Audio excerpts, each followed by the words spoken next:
मित्रों नमस्कार। आज उत्तराखंड का बहुत ही प्रसिद्ध और लोक त्योहार हरेला है। चूँकि सोशल मीडिया आ गया है तो अब इसके बारे में चर्चा खूब हो रही है, लेकिन ये उत्तराखंड में बहुत चर्चित रहा है। और हरेला जो त्यौहार है वो प्रकृति और व्यक्तियों के संबंध को लेकर है, यानी पर्यावरण संरक्षण को लेकर उत्तराखंड के लोगों ने पता नहीं कब कितने हजारों साल पहले इस त्यौहार की शुरुआत की थी कि हरेला मनाया जाए। हरेला का मतलब होता है हरियाली, यानी हरियाली को बचाना है, हरियाली लगाना है। तो खास करके त्यौहार उत्तराखंड के कुमाऊं क्षेत्र में मनाया जाता है और कुमाऊं का एक लोक कविता है। जैसे ये लोक त्यौहार है, लोक पर्व है, इसी तरह से जी रैया जागे रैया यो दिन यो महन कै नित नित भटने रैया दुब जस पगुर जया धरती जस चाको आकाश जस उच्च है जया स्यों जस तराण है जय सौव जसी बुद्धि है जय हिमालय में हूँ क्षण तक गंगा में पानी क्षण तक जी रया जागे। कितनी सुंदर ये कविता है। इसका मतलब है कि तुम जीते रहो, जागरूक बने रहो। हरेले के इस दिन, ये जो दिन है ये बार बार आता रहे। आपका परिवार दूब की तरह पनपता रहे। दूब घास होती है, कैसे पनपता है, आप काटते हैं फिर वो पनप जाता है। और जैसे कि धरती का विस्तार हो, धरती उसका कोई अंत है क्या? आप कितने किलोमीटर आप बोलते हैं। और आकाश की तरह इसमें उच्चता प्राप्त करें, सिंह जैसी ताकत हो, शियार जैसी बुद्धि हो। हिमालय में जब तक हिम रहेगा, जब तक बर्फ रहेगी और जब तक गंगा में पानी बहने तक इस संसार में, तब तक तुम बने रहो। और ये बात अभी आपने कल की फिल्म देखी होगी, जो नई फिल्म आई है कल की 2898 वाली, उसमें भी यही इसी बात की भविष्यवाणी की गई है। और ये भविष्यवाणी हमारे शास्त्रों में भी की हुई कि जब कल के अवतार कब लेंगे, कल के अवतार यानी भगवान विष्णु का जो 10वां अवतार होगा कल की, वो उत्तर प्रदेश के संभल में होगा। और वो कब होगा?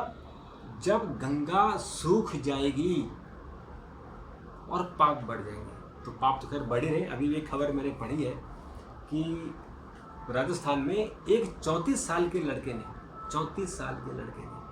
अमेरिका की 78 साल की औरत से शादी की है। अमेरिका की 78 साल, आज उसकी डेथ हो गई।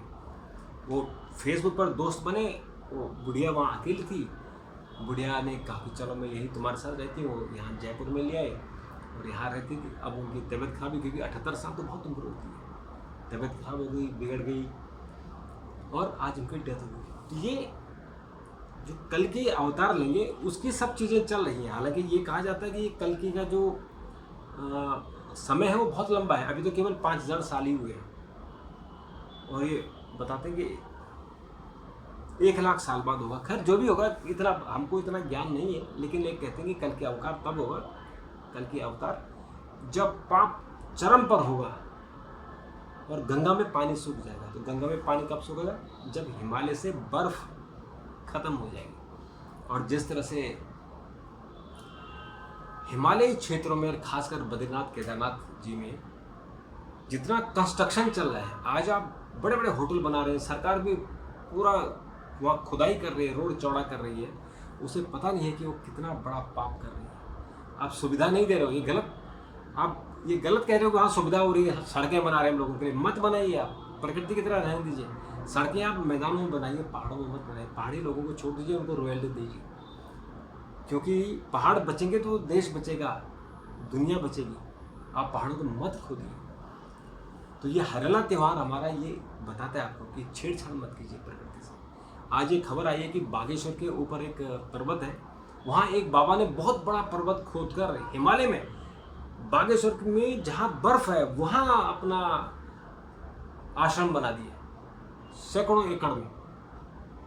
तो ये कलयुग है, कलयुग की शुरुआत हो रही है। तो ये हरेला हमें याद दिलाता है कि पर्यावरण को इसको संरक्षण करना है। आप देखिए हमारे जो दुनिया को अगर कोई बचाएगा तो जंगल बचाएगा। जंगल रहेंगे तो हमारी नदियाँ सदा नीरा रहेंगी। जंगल से नदियाँ निकलती हैं। हिमालय से, जो हमारा हिमालय है, देखिए 2 तरह से नदियाँ निकलती हैं। एक नदी जो ग्लेशियर से निकलती है, बर्फ़ से, और दूसरी जो जंगलों के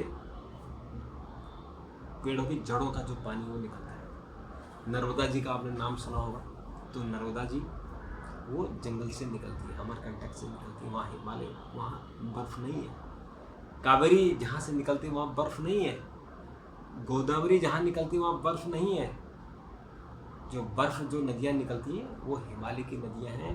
उसमें गंगा जी, यमुना जी, सिंधु है, और जो 5 नदियाँ हैं जो पंजाब जाती हैं, झेलम है, सतलुज है। तो ये हिमालय की जो बर्फ़ से निकलती है, और पूर्व की तरफ चले जाए ब्रह्मपुत्र है, ये बर्फ़ की नदियाँ हैं। सरयू जी है, कोसी है, घाघरा है, ये सारी बर्फ़ से निकलती हैं। लेकिन ये जो दक्षिण भारत की जो नदियाँ हैं वो जंगलों से निकलती हैं। तो जंगल कटेंगे तो नदियाँ सूखेंगी, बर्फ़ पिघलेगा तो नदियाँ सूखेंगी। तो हमारे जो इसमें चिंता की बात है कि दुनिया में इस वक्त करीबन 5 मिलियन हेक्टेयर यानी 50 लाख हेक्टेयर जंगल हर वर्ष कट रहे हैं। क्यों कट रहे हैं? क्योंकि पॉपुलेशन बढ़ रही है, आपको शहर बसाने हैं, आपको खेती बाड़ी करनी है। तो 5 लाख हेक्टेयर भूमि प्रतिवर्ष इस दुनिया से काटी जा रही है। पॉपुलेशन से और इंडस्ट्रियलाइजेशन से, औद्योगिकरण से हमारी धरती का तापमान 2 डिग्री सेल्सियस बढ़ गया है। और उसके कारण हमारा जो धरती का वातावरण बढ़ा है। आप देखा इस बार गर्मी में कितने लोग मरे और कितनी हाई तौबा मची। गर्मी नदियों का पानी सूख गया था। दिल्ली में पानी नहीं आ रहा था। कितनी लड़ाई आपने देखा, हो रही थी, टैंकरों से लोग पानी भरते प्रदूषण से। तो ये इंडिकेशन है कल की अवतार होने का, कि कलयुग अब चरम पर जाने वाला है। अगर पर्यावरण नहीं बचाया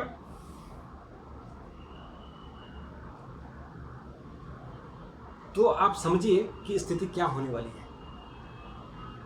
हमारे ग्लेशियर 5 मीटर प्रतिवर्ष सिकुड़ रहे हैं।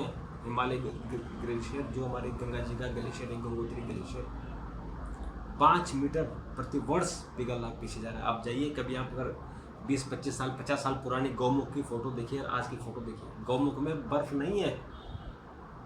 जो 20 साल पहले तक पूरा गौमुख बर्फ से ढकी रहती थी, आज वो बर्फ से नहीं ढकी है। आज साफ दिख रहा है कि गंगा जी का अवतरण गौमुख से हो रहा है, और वहाँ सूखा एक चट्टान है, वहाँ से पानी निकल रहा है। तो जंगल कट रहे हैं, बर्फ पिघल रही है, ग्लेशियर सिकुड़ रहे हैं, और इसके कारण क्या हो रहा है कि हमारे जो वनस्पतियाँ हैं, हमारे जो वन्य जीव हैं, वो विलुप्त हो रहे हैं, और तरह तरह की बीमारियां फैल रही हैं। हमारे यहाँ dengue, malaria, swine flu, corona, ये सारे पर्यावरण के दुष्परिणाम हैं। ये पर्यावरण को नुकसान पहुंचाने के दुष्परिणाम है। अगर पर्यावरण यहाँ खुशहाल होता, पर्यावरण हमारा साफ सुथरा होता, तो ये बीमारियाँ नहीं फैलती। ये सब मच्छर जनित बीमारियाँ हैं। जब गंदा पानी जमा होता है, मच्छर पैदा होते हैं, और वो नए नए रूपों में आ रहा है। कोरोना का रूप आपने देखा, नया रूप, कितने लोग मर गए। तो इसलिए ये जो हरेला त्यौहार है, बहुत बहुत महत्वपूर्ण त्यौहार है, और इस त्यौहार ने जनता की तरफ ध्यान आकर्षित किया कि पर्यावरण की सुरक्षा करो, पर्यावरण संरक्षण करो। और उत्तराखंड में तो न जाने कितने सालों से, हजारों सालों से मनाया जा रहा है। जो मैदानी लोग हैं उनको भी इस तरफ ध्यान देना चाहिए, और हरेला जरूर मनाना चाहिए। हरियाली मानेंगे, इसमें क्या नुकसान है। आपको एक पेड़ लगाना है, जरूर लगाइए पेड़। आज उत्तराखंड में 50 लाख पेड़ लग रहे हैं, एक रिकॉर्ड बनाया जा रहा है। उत्तराखंड में तो वैसे ही 70% जंगल है, लेकिन उसके बाद सरकार ने एक बीड़ा उठाया है कि वहाँ 50 लाख पेड़ लगाएंगे। मोदी जी ने एक अभियान चलाया था, एक पेड़ माँ के नाम। तो आप लोग भी उस अभियान में शामिल होजिए, एक पेड़ जरूर लगाएं। वो पेड़ जैसे जैसे बड़ा हुआ आपको खुशी होगी कि आपका लगाया हुआ वृक्ष कैसे बड़ा होगा, फल फूल है, उसको बच्चे की तरह रखिए कि वो आपका बच्चा है और उस बच्चे को आप दूध पानी जैसे घर में पिलाते हैं ऐसे उस पेड़ को आप पानी डालिए, उस पेड़ की सुरक्षा कीजिए, उसको पालिए, बच्चे की तरह पालिए। आपको बहुत खुशी मिलेगी, मन गदगद होगा। और जब कहीं मन दुखी होगा उस पेड़ के पास जाके बैठिए, उसको देखिए, वो आपका दुख शेयर करेगा आपके साथ, आपको बड़ी खुशी मिलेगी। एक पेड़ जरूर लगाइए बच्चे की तरह। एक पेड़ सबसे बड़ा दान होता है।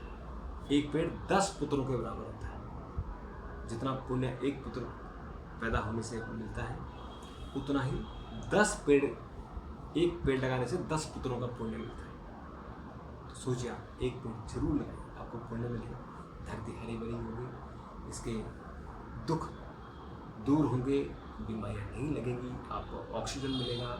ये जो क्लाइमेट चेंज हो रहा है, अभी गर्मियाँ आ जाएंगी, गर्मियाँ में आपने देखा पीछे जो गर्मियाँ थी, अभी तो बरसात हो रही है, उसके बाद फिर आप देखिए कैसे ठंडियाँ शुरू होंगी, एयर पोल्यूशन सांस में ली जाएंगी। तो अगर जंगल रहेंगे, पेड़ रहेंगे तो आप सांस भी ले सकते हैं। तो इसलिए पेड़ जरूर लगाइए और हरेला त्यौहार को खूब मनाइए, जम के मनाइए। इस त्यौहार के दिन कुछ त्यौहार नहीं है, ये सिंपल प्रकृति का त्यौहार है कि हमें अपने प्रकृति का संरक्षण करना है और पेड़ लगाना है, पेड़ जरूर लगाना है।